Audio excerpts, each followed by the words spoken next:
Living Legends was never intended to be only a recognition program. It was intended to be a photo documentary project to tell the stories of the people. And that's a really important element, because in Alexandria there are probably a dozen different recognition programs that are all good. This is across the board. I am the oldest of 4 children. I went to Maggie Walker High School, which is named for my great aunt on my mom's side. And I also went to Virginia Union University, and I have a master's in social work from Virginia Commonwealth University. My dad was in the service, and he got out of the service in the early 1950s, and the family settled in Northern Virginia here. And growing up, I hung out a lot in Old Town Alexandria. I would take the bus down King Street, go to the Reed Theater, hang out at dockside sales down on the waterfront, went to the municipal swimming pool, had Sunday dinner at Seaport Inn. Wonderful childhood, a lot of great memories.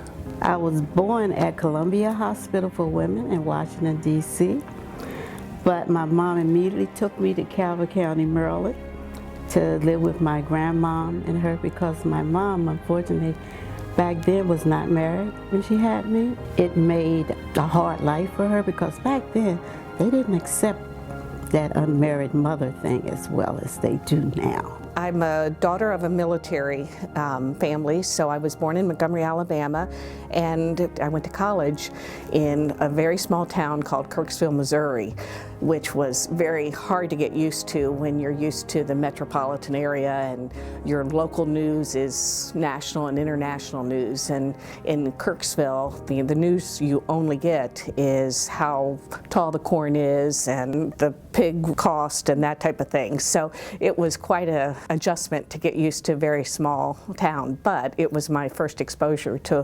what a small town can feel like. So that was very important to the rest of my life.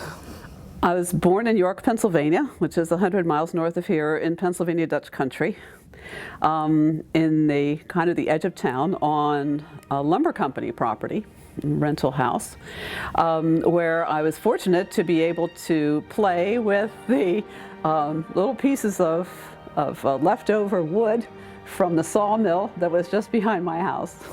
And the trains went by, 500 feet away from the house, dumping coal. It was a very wonderful place to grow up, and I could get on my bicycle and drive out to cornfields in less than 5 minutes. I was young when I was graduated. I was just 16 and got a job right away for the Navy Department, and I thought I was all grown up. And when my folks thought that they could tell me what to do, I thought, well, no, not really. And so when I was 18, I left and I came to Washington because I wanted to get a job overseas for the State Department. But I had to wait until my security clearance came in, so I came to live here. I came to the United States right after September the 11th. Things were very difficult for me at that time. I immigrated to seek medical support for my son. And coming to Alexandria was an amazing opportunity. I was working as an AmeriCorps volunteer at that time, and I've met a person that had an incredible building. I had a vision to create a women's empowerment organization, a museum. He fell in love with my vision and he offered, would you like to come here and try your idea? Was working in DC and wanted to move back to Alexandria, and I guess in the mid-70s I was looking at a house in Del Rey, corner of Windsor and Leslie, and I wanted to get back into the community, and that's how it started. After having gone to college in a small town where you have a square and everybody knows your name and you walk around, moved to Alexandria and immediately fell in love with it.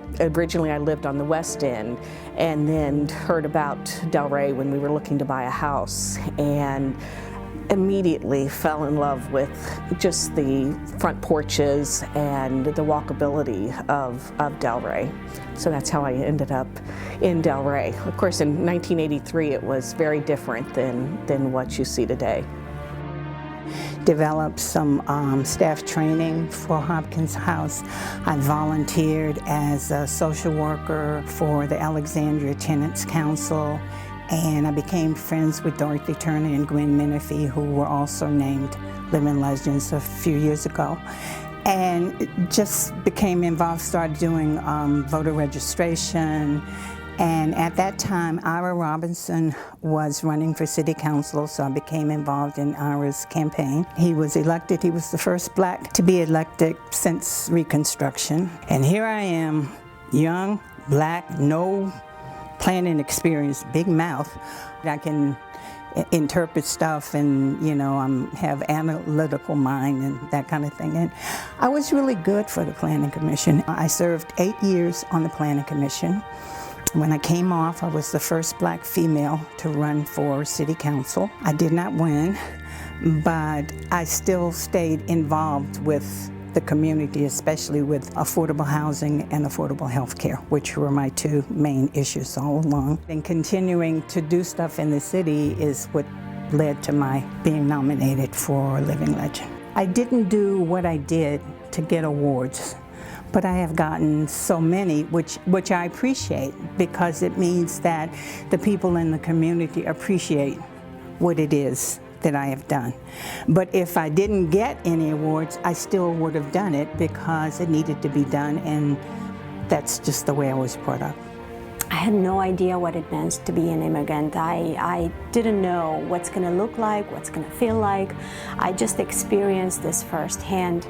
I realized that not speaking the language, not having credentials from this country, it was a very isolating experience.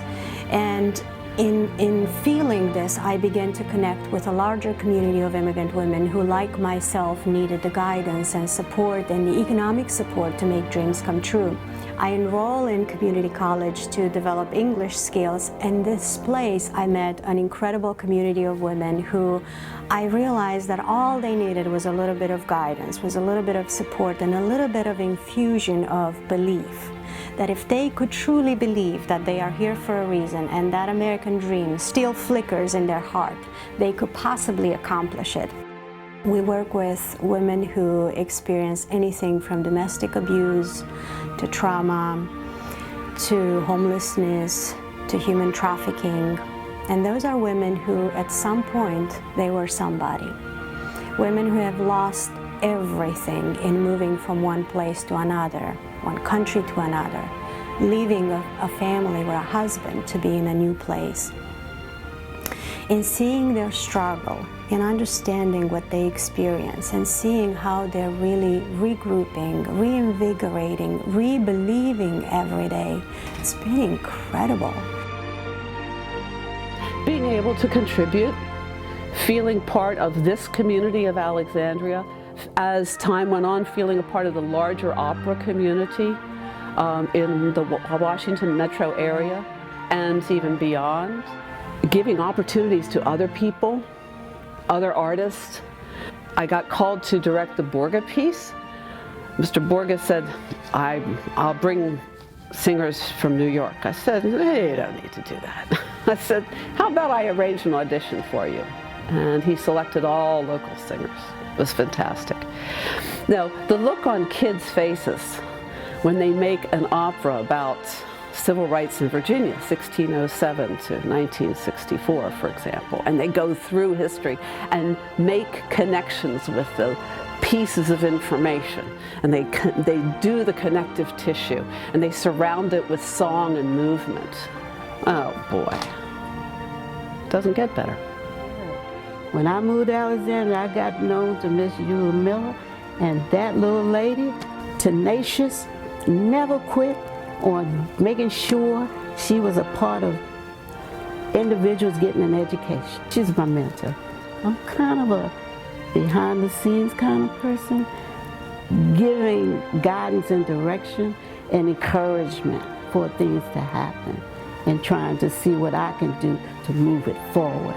my children were the key, because wherever they were, I had to know everything about that. I don't care if it was in the school, the city government, recreation, whatever. I had to find out what was going on. And so the things that I've connected with over the years have always involved children and families. I guess I've always had a fantasy of owning my own chili parlor. Chili's been a big hobby.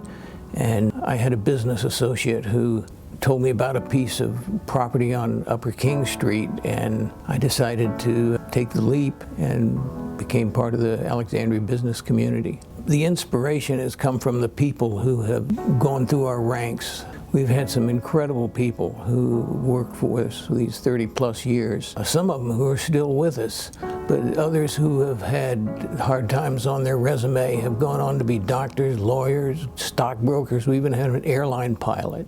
I have this old truck that we bought, a fiberglass horse that we have in the back, and we use it for the 3 parades in the city. There's George Washington birthday parade and St. Patrick's Day parade and the Christmas parade. I get a big kick out of that. That's one of the best parts. The variety of people that come into the hard times. It's not uncommon to see grandmother sitting next to a biker at the bar. There's a whole broad spectrum of folks. It's very gratifying to know that Chile is a sort of a common denominator for all these people.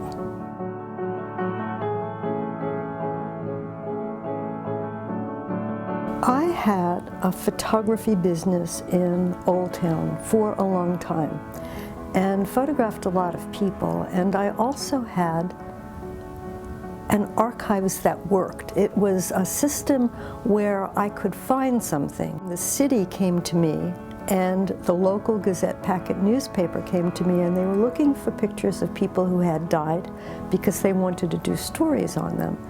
And when I didn't have the pictures in my library, a light bulb went off in my head, and I said, we can solve this problem for the future. We can photograph people while they're alive. And that grew into not only photographing them, but telling their stories. We did the first block party and thinking we'd have 50, 100 people show up. And what we found out was the community was dying for an excuse to get out of their house and walk up to the avenue and walk around. Even though there weren't a lot of businesses, they wanted to get out. New people were moving in.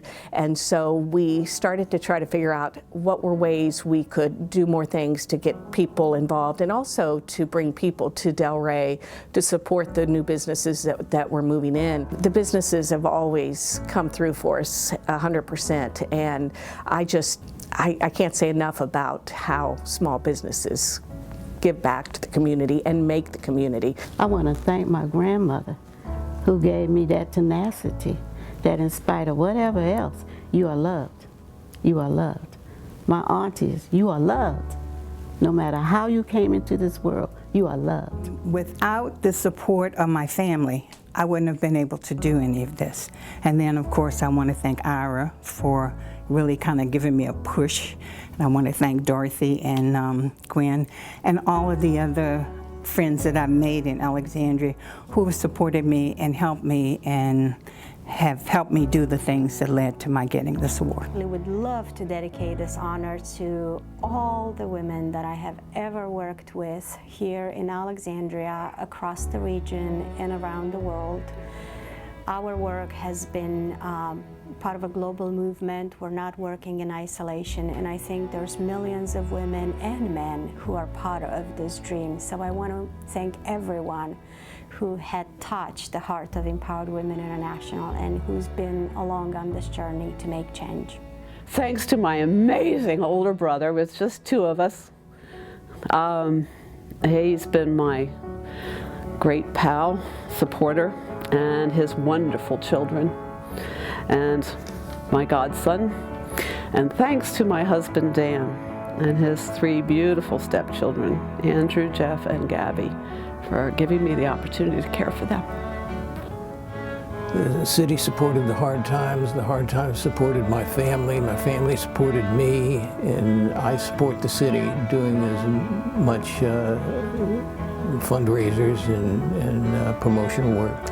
I have two wonderful daughters who missed me a lot as they were growing up, as we were doing meeting after meeting or event after event. And so they probably are the ones that I want to thank the most for allowing me to do those things over all these years, and just to, I think they know how much I have always loved them and how appreciative I am.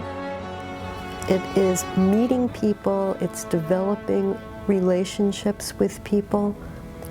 I think no matter what you want to do, that's the most important thing you can learn, is dealing with people, meeting them, being responsible, listening to what they have to say, saying what you have to say.